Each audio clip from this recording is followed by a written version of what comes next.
Pozdrav ljudi, ja sam taj filmski fan i ovo vidi. Konačno epizoda koja nije taj filmski fan.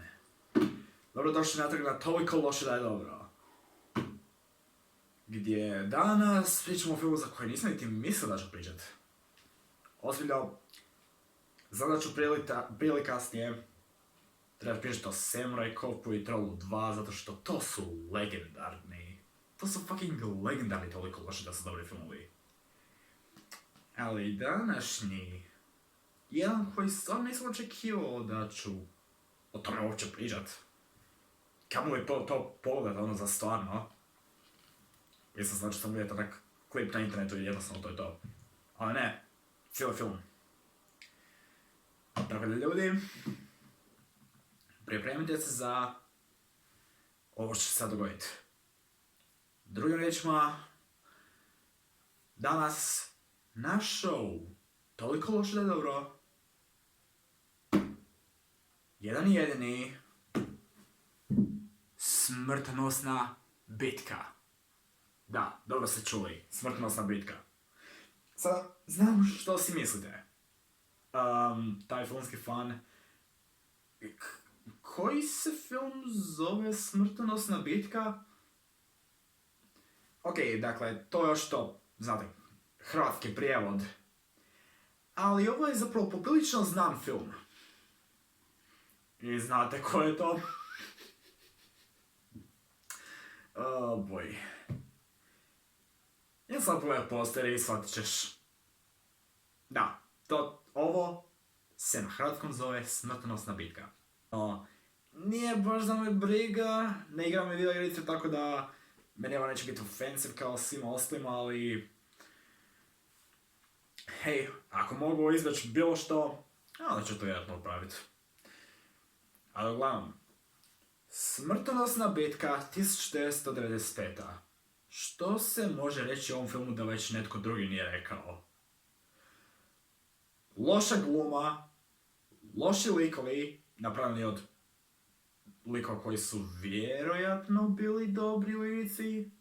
Opet nikad nisam igrao igricu, ja samo znam da likovi njoj su vjerojatno bili dobri nešto. Gledajte, to je borilačka igra iz 80-ih, što ćete, jednostavno, nema baš priče. Jednostavno je hrpa fajtova i gluposti i svačak jednostavno, deal with it. Tako da ovaj film, da, stvarno moram biti iskren. Ovo je tako loše da je dobro. Ljudi! Koji vrag sam ja upravo gledao? Ovo je jedva film. Jedva da ovo ima produkciju, što je čudno zato što je ovo napravljeno sa New Line Cinema produkcije. New Line Cinema! Jel se ti šališ? New Line Cinema su napravili ovaj film. New Line Cinema! Ozbiljno! Također, ovo što moram reći je činjenica da je ovo prvi film filmskog direktora Paul Anderson. On je režirao ovaj film i zapravo da budem iskren, ne toliko dugo napravio je svoj najnoviji film, također pozivam prema vidjelici. Ako ne znate koji je taj film, onda vjerojatno niste čuli za Monster Hunter film. Jer da, to sad postoji. Da, isti lik koji je napravio ovo danas je napravio Monster Hunter film u 2020. Ne interesira me jednostavno, hoću vidjeti nova. Znači, hoću vidjeti ovo ovdje. Ovaj novi Smrtonosna bitka film. Ili da budem iskreniji, Mortal Kombat!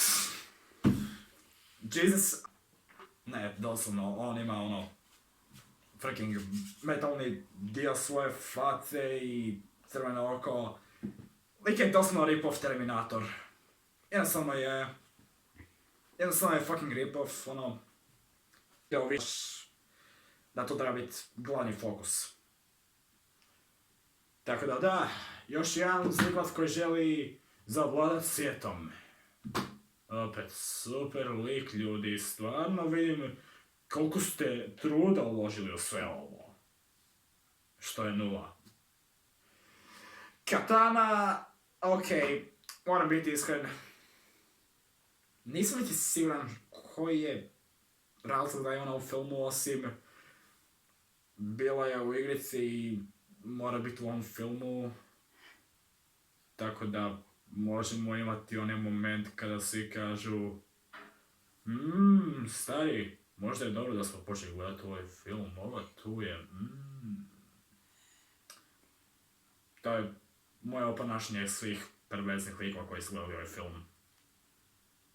Ovo je također čudno, njeno ime u filmu se piše K-I-T-A-N-A, ali se izgovara Katana. Tako da stvarno ne shvaćam, ali okej, valjda. Hej, sve dok nije Katana iz Suicide Squada, ja sam okej. Jel sjećate se te scene? Da, ja isto. A ne bi da mi nije u umu. Okej. Ajmo reći, zadnji lik do kojeg moramo pričat, jer je u ovom filmu Goro. Da, onaj lik. Onaj lik sa 4 ruke. Čučunam, što god već star. Nisam niti siguran da li... Nisam niti siguran da li su objasnili što on zapravo je. Da li je vanzemaljac ili... Okej, znači... U filmu su se, već od početka shvaća da ima nekih više svjetova, više drugih svjetova, pa vjerojatno je on sa jednog od tih drugih svjetova, zato što u ovome svemu ima te neke dimenzije, kao naša dimenzija se zove nešto kao Earth Dimension ili tak nešto. Tako da nikad baš ne objasni od kud je Goro došao, jednostavno je tu. Pa okej, fajn, on umre i to je to. Da, nije baš da on ima ikakve lajnove, mislim da govori, ali... Većina njegova dijaloga je da će uništiti svoje neprijatelje, ubiti ih i to je to i onda umre. Od strane filmske zvijezde. Wow, stvarno dobar lik. Okej. Sada, dva lika koja nisam zabilježio ovo, zato što jedva kažu išta, su Škorpion i Sub-Zero. Sada, kako sam ja shvatio prema jednoj rečenici u ovom filmu, oni su smrtni neprijatelji. Što znači, borba između njih bi trebala biti u ovom filmu. Ali nije. Da, ne možeš vjerovat. Dva najveća neprijatelja i nikad se ne pofajtaju u ovome. Okej, ozbiljno. Daj mi moment reći. Dva smrtna neprijatelja. U istom filmu. I nemaju niti jednu scenu borbe jedan protiv drugoga. Doslovno. Johnny Cage ubije Škorpiona u nekoj čudnoj dimenziji. To je to. Nešto drugo se ne dogodi. Ali, i onda se ako sam se dobro prisjećao, Sub-Zero se bori protiv Liu Kanga i onda ima nešto što je zapravo stvarno cool. Pan nije bio planiran. Kunem se Bogom, nisam planirao ovaj pan. Nije zato što, Sub-Zero može se pretvoriti stvari u led, Zašto sam sad zvučao kao Mr. Freeze u ovom smeću? Bože. Okej. Znači onda... U tom trenu kada je Sub-Zero, ajmo reći, radio njegov napad, Liu Kang je iskoristio njegovu moć protiv Sub-Zero-a. Dakle, natjerao je Sub-Zero da se sam ubije. Okej, to je zapravo bilo cool, ali... Opet pun unintended. Moj bože, zašto ima okolo ispanova? Ja nisam Mr. Freeze iz Batman i drugi lik. Trebam prestat s ice planovima, kragu. Jesam ti ice planove. Ali opet, njih dvojica bi se trebali boriti jedan protiv drugoga. Ono, Sub-Zero i Scorpion su smrtni neprijatelji. Ali ajde, hvala Bogu, u ovom novom filmu koji nije još niti izašao, to će se dogodit. Tako da, hej, barem će novi film imati onaj najvažniji dio ovog. Zato što, prema meni to je uvijek bio najbolji dio, jer budimo iskreni. Kada ja čujem riječi Mortal Kombat, jednostavno si pomislim, a da, Sub-Zero i Scorpion jedan protiv drugoga. Čovječe, moram to vidjeti. Nikad ne pomislim, a da, onaj drugi lik, kako već da se zove, ma jebi kako koja briga. Ne, uvijek pomislim na Sub-Zero i Scorpiona. Možda zato što sam napravio nešto što ima veze s tim. Komplicirano za objasniti, nije baš i čak nije niti zavno. Ali uglavnom, trebali bi se fajniti jedan protiv druga, ali to ne rade! Zašto ne rade, čovječe? Ali, to nije najveći problem u ovom filmu. Najveći problem u ovom filmu je rating. Ovaj film ima rating PG-13. PG-13. PG-13 rating za smrtonosna bitka film. Koji fucking vrag. Okej, daj malo rewind, okej? Jako nekada nisam baš bio sjedno s ovime, u bilo kojem smislu, nikad ne igram igrice niti ništa. Ali, majke mi, u igricama to je krvi posuda kad se fajtaju. Ovaj film saznaje PG-13, jer da ima krvi. Ozbiljno, najbliža stvar krvi u ovom filmu su loši specijalni efekti u kojima ljudi se pretvore u kosture, iz nekog razloga, i ona scena kada Škorpion malo ajmo reći, počne krvariti i to je to. Wow, da, to se stvarno čini kao smrtonosna biljka film. Dobar posao, ljudi, totalno ste zaboravili jedan od najvažnijih stvari u vezi ovog filma. Ali ajde, hvala Bogu, ovaj novi film, ja znam da sam već 100 puta spomenuo ovaj novi film, ali ipak, ovaj novi film će biti R-rated. Drugim riječima, da, te glasine svih ovih godina da ćemo u nekom momentu dobiti R-rated smrtonosna bitka film su istinite. I dolazi onak za 2 mjeseca. Čekaj, zakaj sam ja napravio ovaj video danas?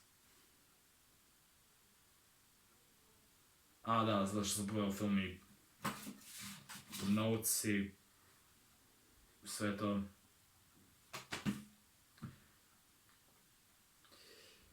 Ovaj film baš nema pravi završetak, jednostavno stane.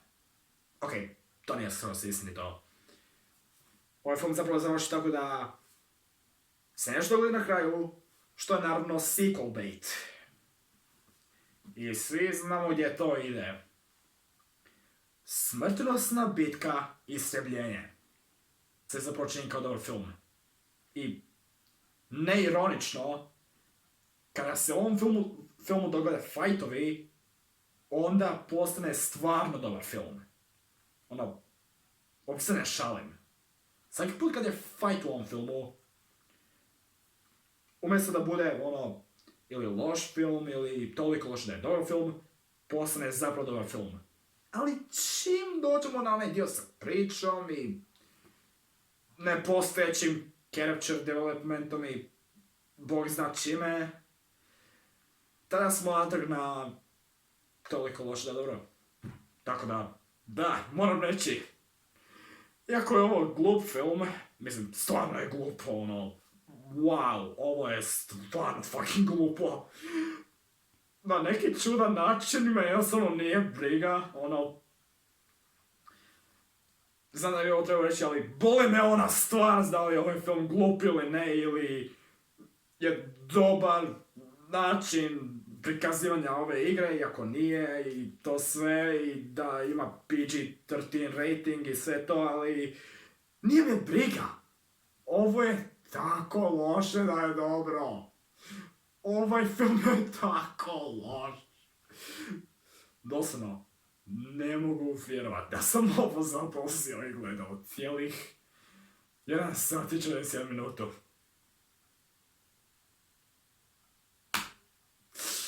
Ljudi, ovaj film je na Netflixu, idite to tamo gledat ako želite. Ja definitivno želim ovo vidjeti ponovo, ovo je bilo presmiješno. O moj Bože. I naravno, na koji drugi način bi trebali završiti ovaj video, nego... Dođi ovdje!